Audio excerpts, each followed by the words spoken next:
Hey guys, so I'm going to go over the review for the test. Alright, so 1 through 6 all have the same question. Give the amplitude, period, phase shift, and vertical shift for each function. So amplitude is always the positive version of the number multiplying to the sine or cosine function. So for number 1, the amplitude is just 3. The period can always be found when you're given an equation by saying 2 pi divided by b, where b is the number multiplying to the x or theta.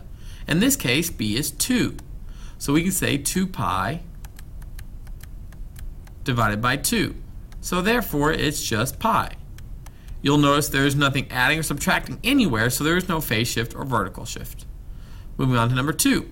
Number 2, the amplitude is 4. You might be tempted to say -4, but remember, amplitude is always the absolute value of the number multiplying to sine or cosine. So basically, it's always the positive version of the number multiplying to sine or cosine. So in this case, it's 4. The period is equal to 2 pi over b. b is the number multiplying to x or theta, which in this case is x. So that's 1/3. So 2 pi over 1/3. Well, how do I divide by a fraction? Well, I keep the numerator, I change from division to multiplication, and I flip the denominator. So then that just gives me 6 pi. Since there is nothing adding or subtracting anywhere, there is no phase shift or vertical shift. All right, number 5. The amplitude is 5. The period is equal to 2 pi over b, where once again, b is the number multiplying to x. Well, there is no number, so we can assume that number that multiplying to x is a 1. So it's just 2 pi over 1. So that just gives me 2 pi. So the period is 2 pi. Okay. Now, there is a minus pi over 3 with the x. That's a phase shift. Since it's minus, it means right, so it's right pi over 3 units. I'm just going to say right pi over 3. And then plus 2 is adding to the function, so that's a vertical shift of up 2. All right, number 4. The amplitude in this case is a 7. Okay. The period is 2 pi over b, where b is the number multiplying to x. In this case, the number multiplying to x is 4. So 2 pi over 4. And that gives me, that reduces down to just being pi over 2. Then it says minus pi with the x, so that means that I have a phase shift of right pi. I have a vertical shift -1, so that means I go down 1. So my vertical shift is just simply down 1. All right, number 5. Number 5, the amplitude is 2. The period is 2 pi over b, where b is the number multiplying to x. In this case, there is not a number multiplying to x, so I can assume that number is a 1, so I can say 2 pi over 1. So that's just 2 pi. And then there is a number minusing with the x, so that's a phase shift of right 3 pi over 4.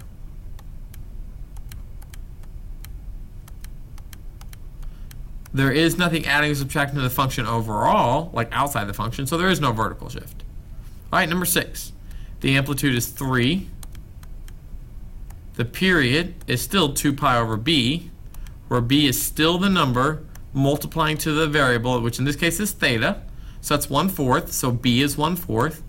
So 2 pi over 1/4. So I get to keep, flip, change. So I keep the numerator of 2 pi. I change from division to multiplication, and I flip it to being 4 over 1. Well, 4 over 1 is just 4. 2 pi times 4 is 8 pi. Bam, there's my period.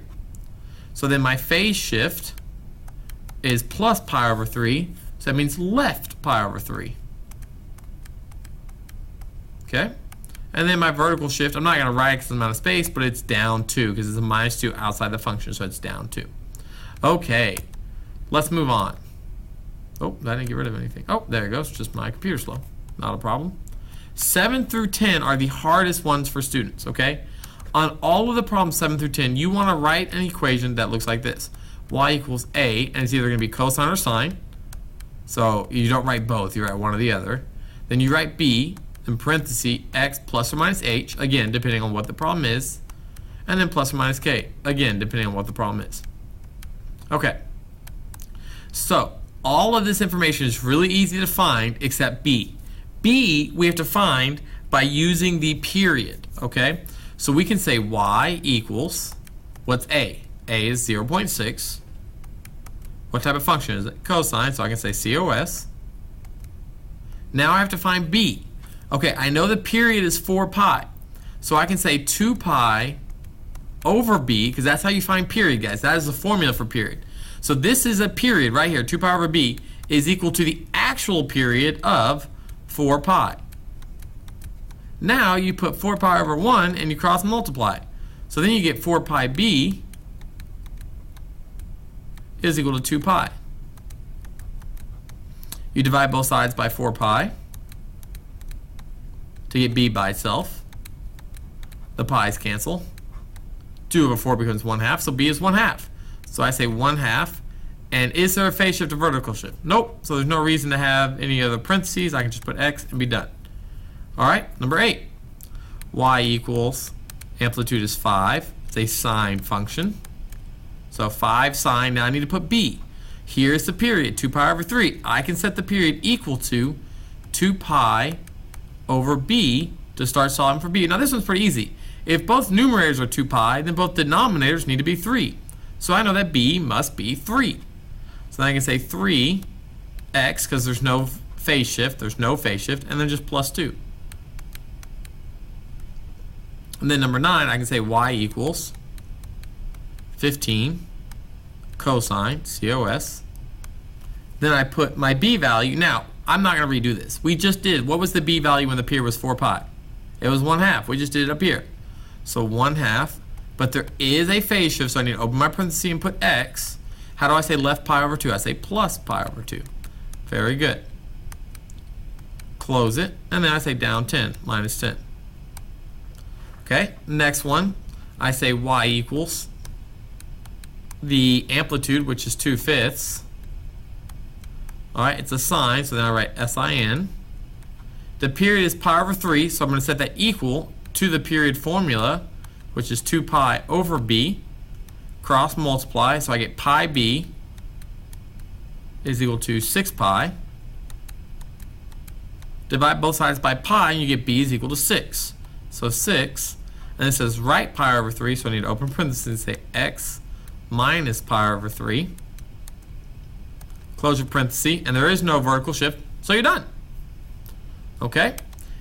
You can skip 11 and 12. So we're going to go straight to the back. Okay. The back side is all about the calculadora, all right?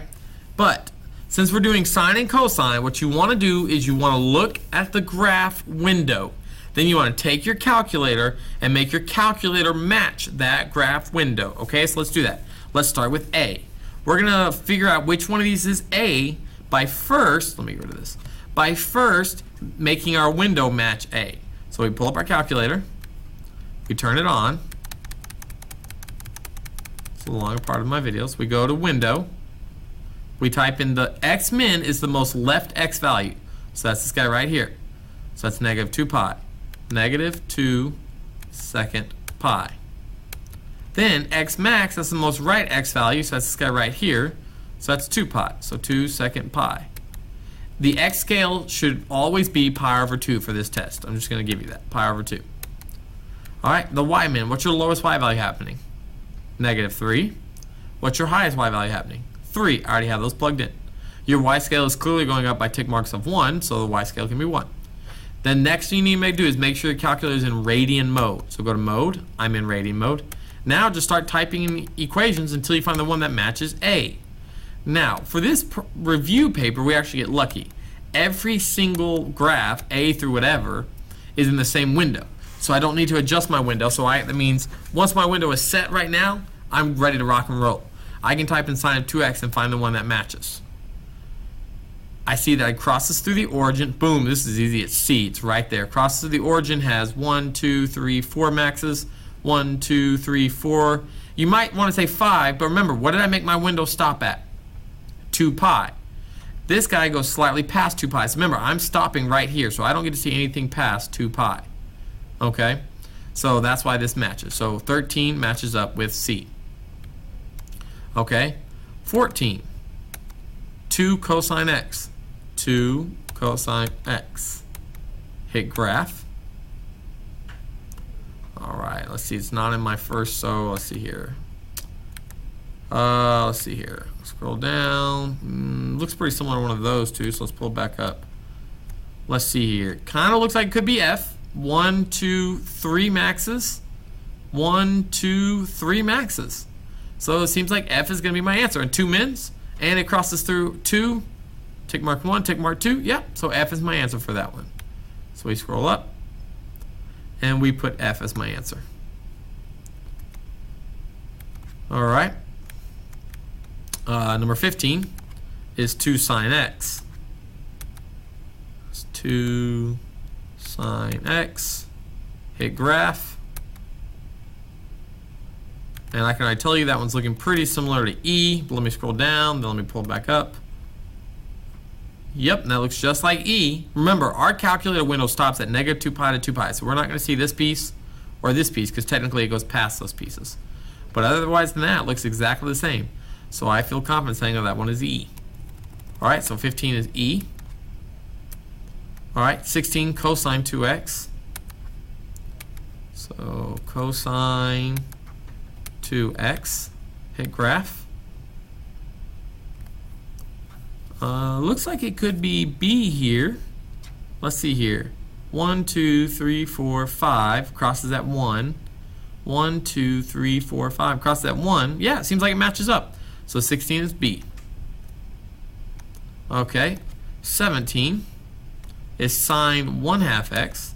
So sine, I'm just going to use 0.5 x. Hit graph. Oh, it's going nice and slow, but it's going through the origin. So let's find one that looks like that. It's going nice and slow, but going through the origin. H looks like it could be it. Let's pull it back up. Does H look right? Yep, I agree. So let's go in and put H as my answer here. Okay. And sorry, these are getting written all over the place. All right, so 18, 1/2 cosine x. Wait, was it 1/2 cosine x? Yeah. So 0.5 cosine x. Hit graph. Nice and slow. Okay, let's see here. Oh, it looks like it could be D. Let's pull up the calculator and check. Nope, not D. D crosses to the origin. This guy does not cross to the origin. Okay, that's fine. Not D. What about K? Could it be K? Oh yeah, that's K right there. All right. So 18 is K. 19 is 1/2 sine x. Just type sine there, hit graph. It's got to go through the origin. So it looks like it could be D. Oh yeah, that's definitely D. Oh yeah, that's definitely D. Okay. So then cosine 1/2 x.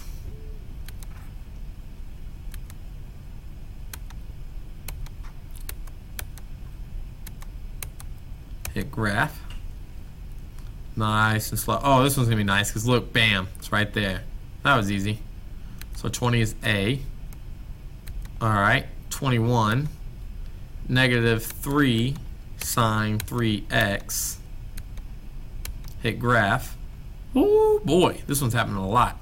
So we need to go find one that has a lot going on. Okay, so it could be G, but it could also be L. You know why I think it's going to be G? Because I'm pretty sure that was a sine graph. So it should be crossing the origin, which it is, and then G is crossing the origin. So yeah, that one's going to be G. So 21 is G. Okay, about 22. 22, which is negative 3 sine 1/3 x. Gonna come over here. Okay, in this case, I really suggest you guys use your alpha y equals inner and not have to have an extra set of parentheses like I do, or accidentally type in double x's like I do. Hit graph. Oh, nice and slow. Oh, you know, I think I saw this a second ago. Let's see here. Could be, I think it's going to be J. Let's go look at J, because I remember it started out pretty high. Oh, yeah, it's obviously J. Alright. So this one's J. So then, last but not least, is 23 and 24, which is positive 3. Okay, let me click clear. 3 cosine 3x. Hit graph. Oh boy, that one's happening a lot. And it's cosine, so it should not cross through the origin. So bam, it's got to be L. It's got to be L. So last but not least, 24, which I know we can do it through process elimination, but I just want to make sure you still get a chance to see it.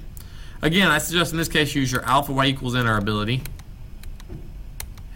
Shoot. This is the longest part of the video, is this part right here. If I were you guys, I would set this one on, like, I know there's a way to speed up a YouTube video to, like, make it go double time. I should have told you that at the beginning.